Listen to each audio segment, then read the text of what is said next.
In May, Decibel's talking about transportation. So we wanted to bring in 3 people who eat, breathe, live transportation just about every day.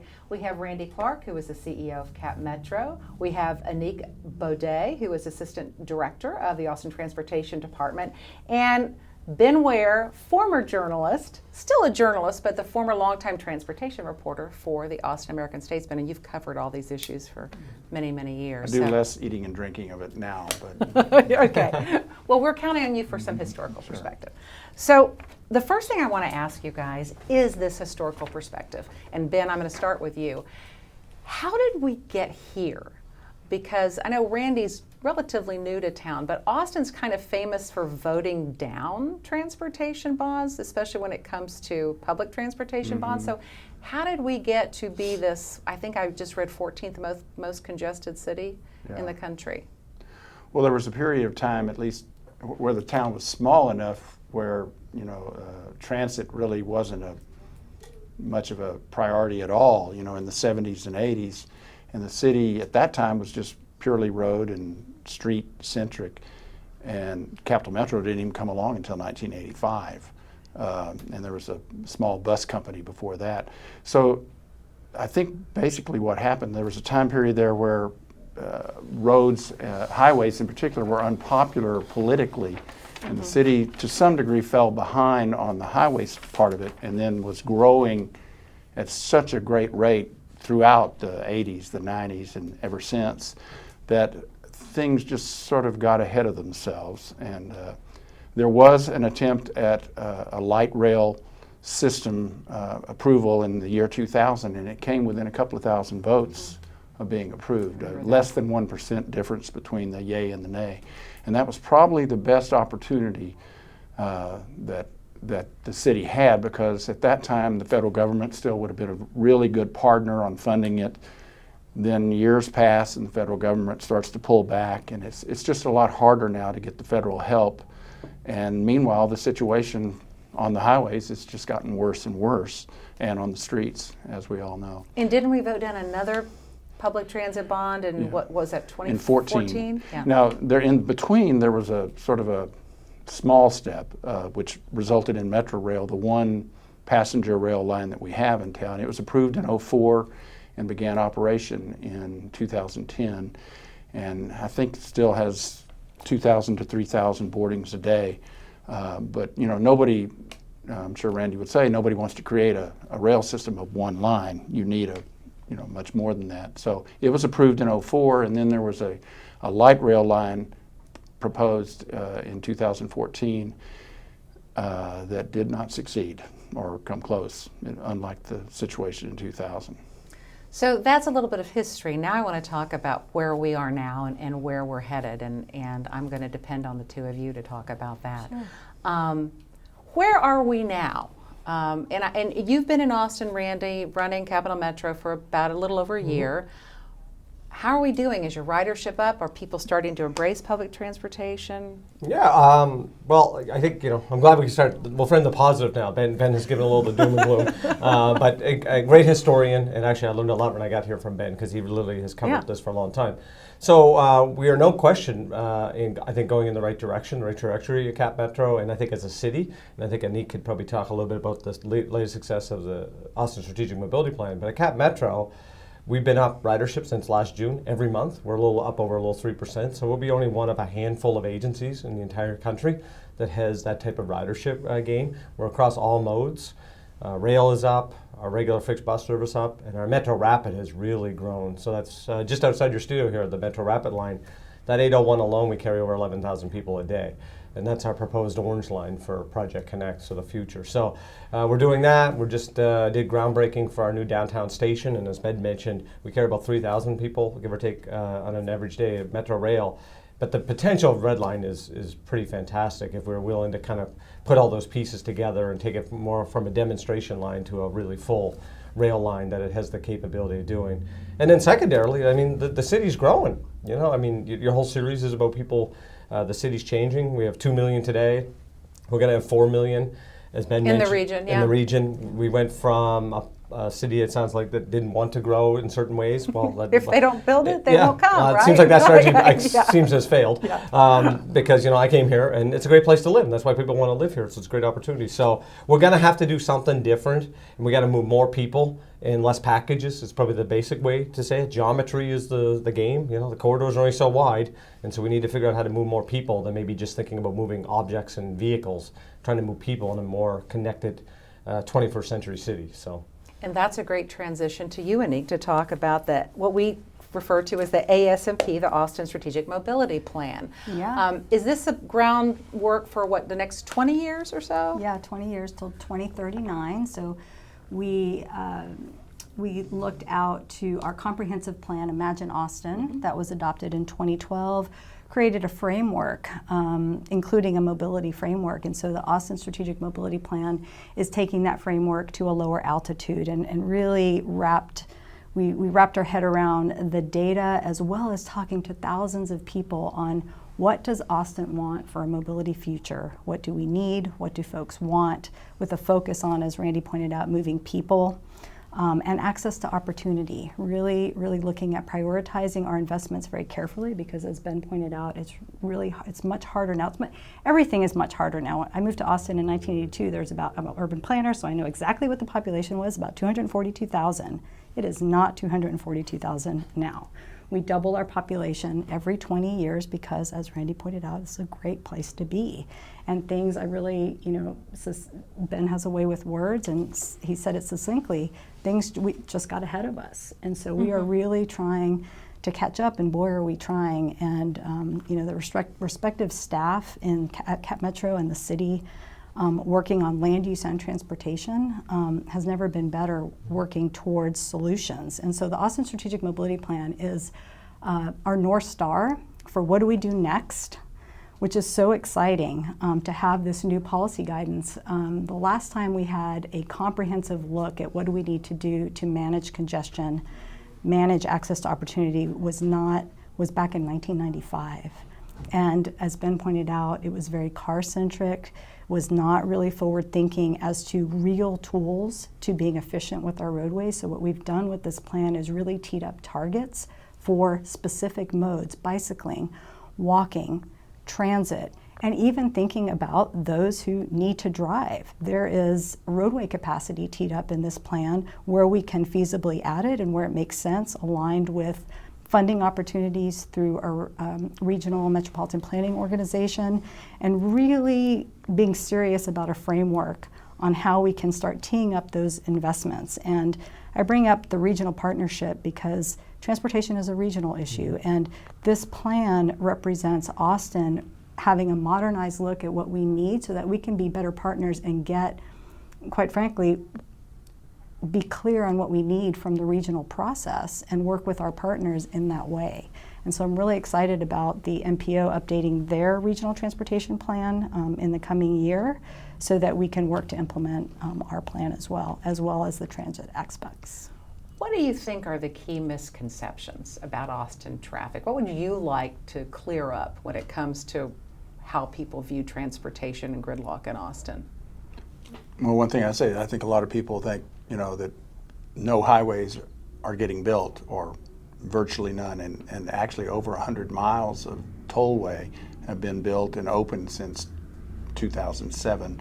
And there's more to come, and there's one opening here in about a month. Yeah, as we speak. In Southwest Austin. Yeah. Is Texas 45? Texas 45 Southwest. The RMA is working on a 8-mile tollway overlane over what was Ed Bluestein Boulevard in East Austin. And that part of that will open in August, and about a year later, the rest of it will open. So you'll have basically, 183 will go all the way from Leander, or for that matter, I guess, Liberty Hill, all the way to the airport without a stoplight. And they have other projects in mind. The big project that is sitting there stalled is doing something about I-35. It costs at least $4 billion. Is this the whole idea of capping and? Well, that's a one part of the it. That's a ideas. minor part of it, but it would add lanes, including toll lanes, and redo a lot of intersections and overpasses. But there's just no money for it at this, or not enough money for it at this point, and so it's high-centered. But I'd say that's a misconception, that Austin's political leadership just sat on highways and nothing has happened. A lot has, in fact, happened in the last 20 years. There's a lot of nuances when it comes to transportation. So, Randy, what do you think are some of the misconceptions out there? Well, I think two. One maybe more specific to transit, one that's holistic to transportation. So one is, I get here, and I grew up or spent all my time in the Northeast, right? So transit to me is just a lifestyle. It's a way of life, sure. To me, the idea of driving a car is like really old school. I would never do the white knuckle kind of stress and spend $1,000 a month on a car when a bus pass is $40. So I think part of it is people think, oh, there's no one on these buses. Well, we will always have routes that are not as full because topography or density, but we still need to provide a good public service to the community, right? Because we're a public service entity.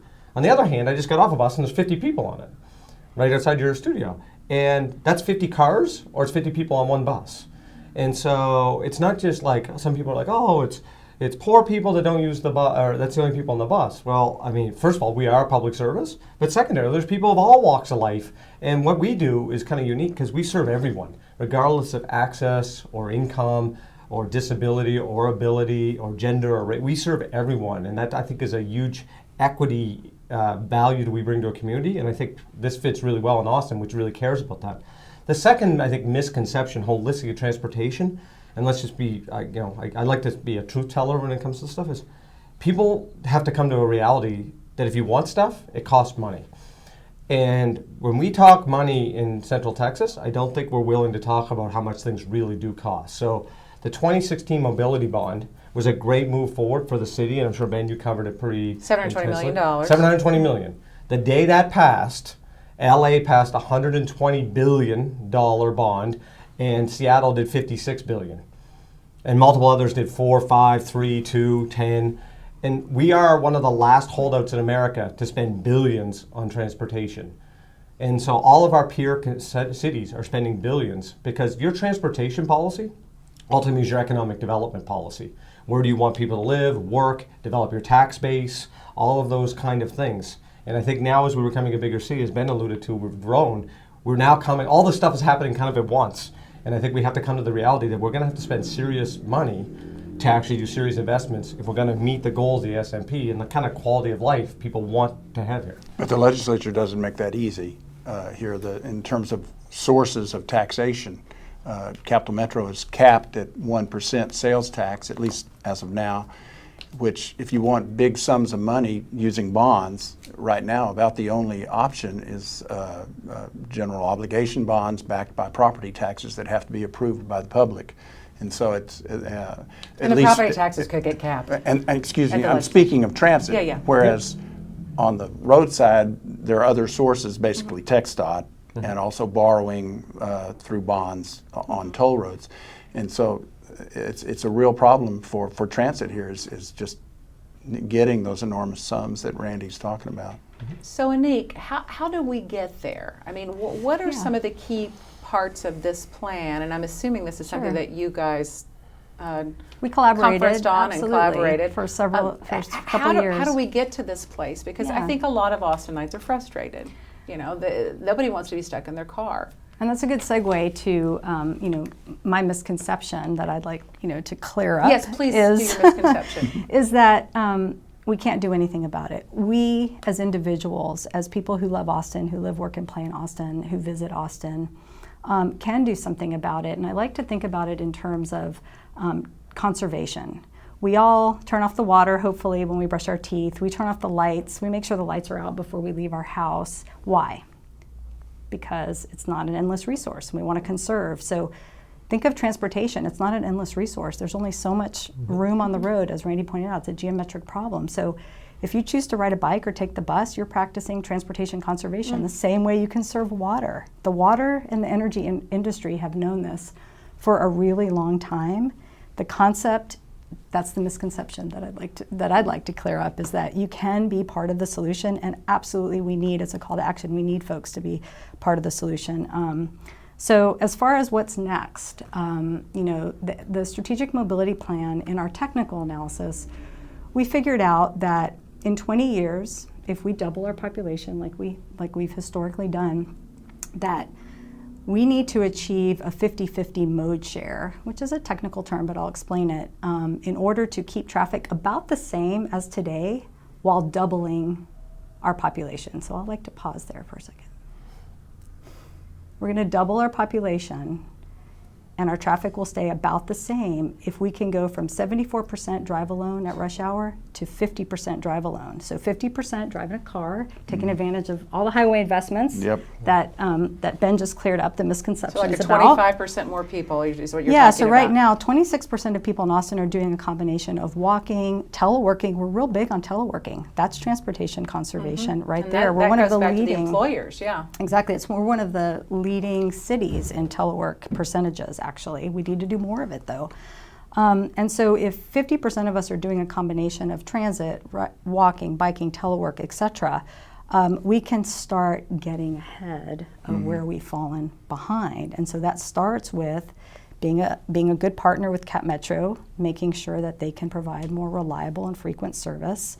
We have a goal in the Austin Strategic Mobility Plan of quadrupling transit ridership, that percentage, that mode, by 2039. And so we have to figure out, we have to put our heads together technically and planning wise to figure out how to do that. We want to double our bike commuting. We've been making great strides, as Ben knows. He's written a lot about it over the years. He and I have actually been on a bike ride together.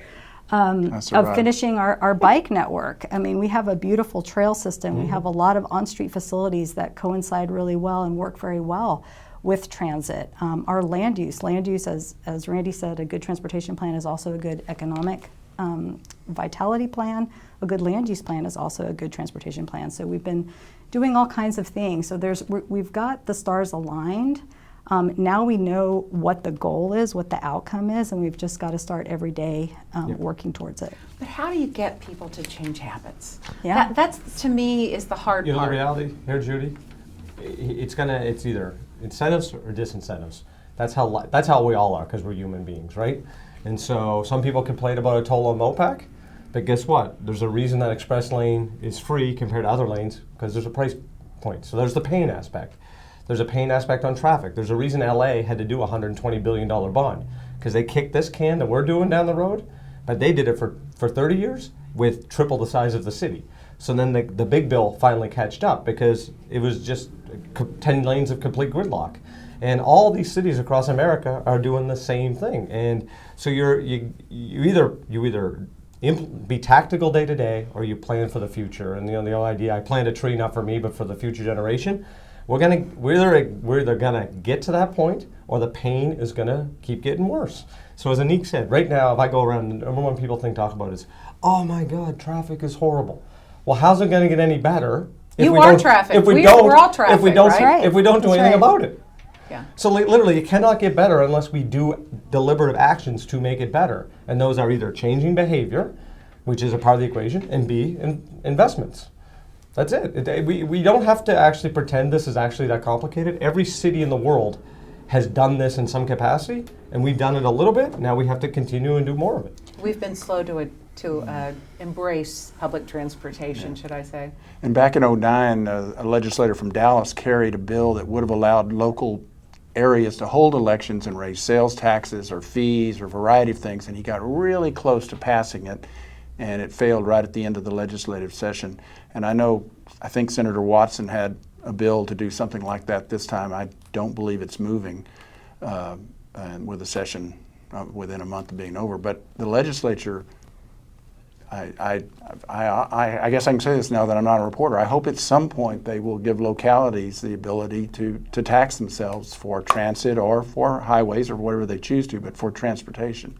Because there's just a ceiling right now on what can be done. These big elections that he was talking about in Los Angeles and in Seattle and other places were possible legally.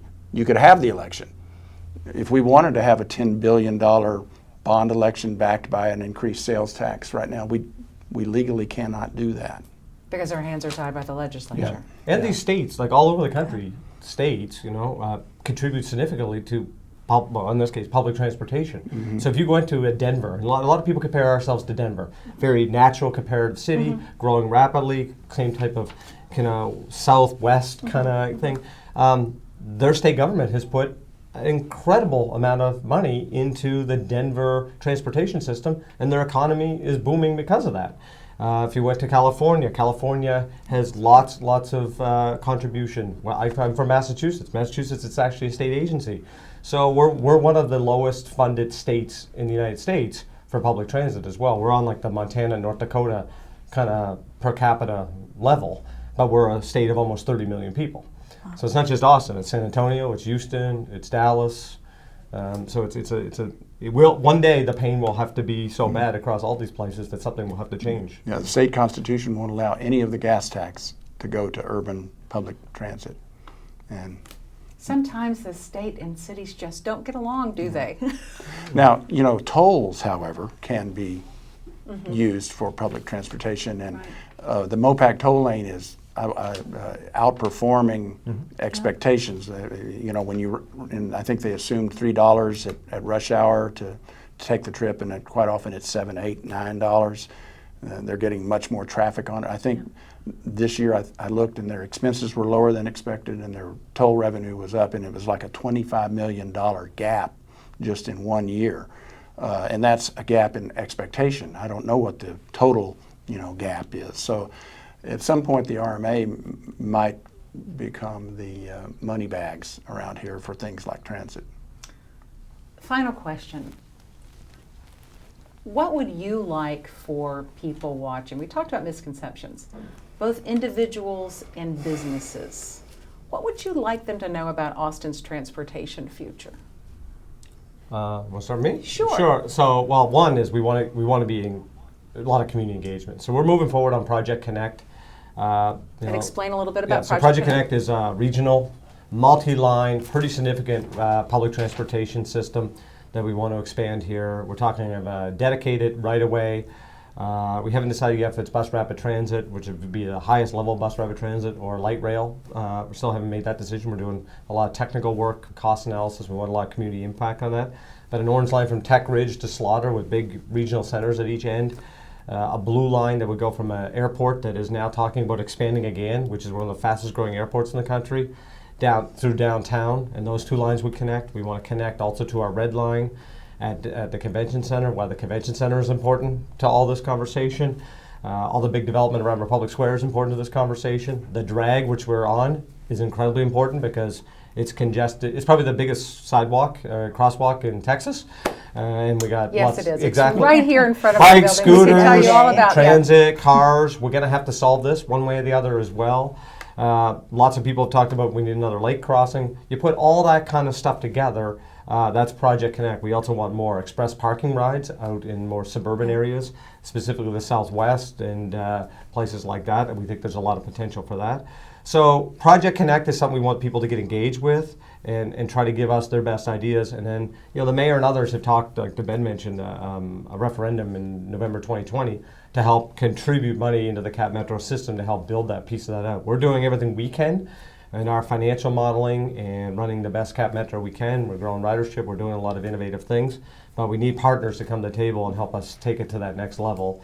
And I do think the relationship between the city and CapMetro has probably never been better. Ben would be the best historian on that, but we've had all these joint work sessions, and I do think the stars are aligned both politically, consensus in the community, and technically that something big has to happen differently if we're going to actually kind of really still like living here. I've been here a little over a year. I mean, this is a great place to live, right? But it's not going to be in 20 years from now if we don't actually start making some serious decisions. So about transportation. Yeah. Before you answer the question about Our future. Let me ask you a real quick thing. Scooters. What's the latest on scooters? Because we work on campus, and it is, not to sound like an old lady, because I'd love to try riding a scooter actually, but it's very difficult when you work on campus because the students just dart right down in front of you. I'm always worried I'm going to kill somebody. So what is the city doing about scooters? Yeah, so it's an emerging mobility, and so we have had a focus, just like many cities in the U.S., on emerging mobility solutions because what is it? Necessity is the mother of invention. So I think that we've done a really good job in trying to understand this mode.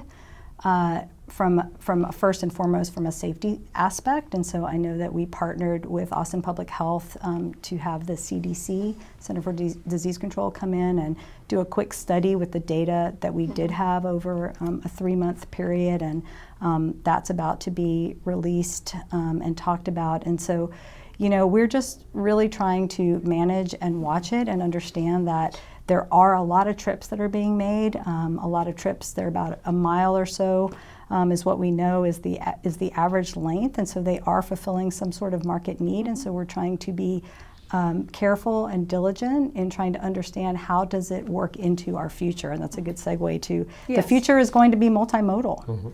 It is going to be. It has to be. We don't have a choice, and so I see us. With, as Randy said, managing the best CapMetro, we need to manage the best transportation folio that we can at the city, which includes really assisting CapMetro in meeting those public transportation goals that are in our new strategic mobility plan, reaching those bike goals, finishing our bike network, working with emerging mobility providers to understand how does that work into the patchwork. And so I like it because it makes my job really exciting, is that I can look across multiple modes and understand how they work in the intricate details that are context sensitive to the person, to the rider, to the place, to the length of ride. There's so many aspects, so many moving parts, pardon the pun. But the future is absolutely multimodal, and it has to be a 50-50 mode share. And so I really think that the Austin Strategic Mobility Plan and the work that we're doing out in the community and the work that Ben's done over the years in educating the public, we need to keep educating that, as you said before, everybody is traffic. And so if we can invest in and provide the networks, it will make it easier for people to make choices. We've had a car-centric community for, forever, since the city, since after the 50s anyway. And we need to reverse that a bit. People will absolutely still drive, but it will be a multimodal future. And I guess I'd just sort of reiterate what both Randy and I have been talking about. It's all about money. Transportation is a huge cost, whether it's roads or transit. And you asked about businesses. I'm not sure exactly what the Chamber of Commerce's position is on, raising or allowing localities to have elections, but if anybody can reach the Republican majority in the House and the Senate and the governor and the lieutenant governor, somebody needs to, because right now they have a doctrinaire no tax. We will not even allow you to choose to tax yourself, and until that changes, there's only so much that can be done around here. Ben Ware, Annick, Beaudet, and Randy Clarke, thank you so much for sharing all this knowledge with us as we embark on this trip called Austin Transportation. So thanks so much. You're welcome. Thank you all for watching this segment.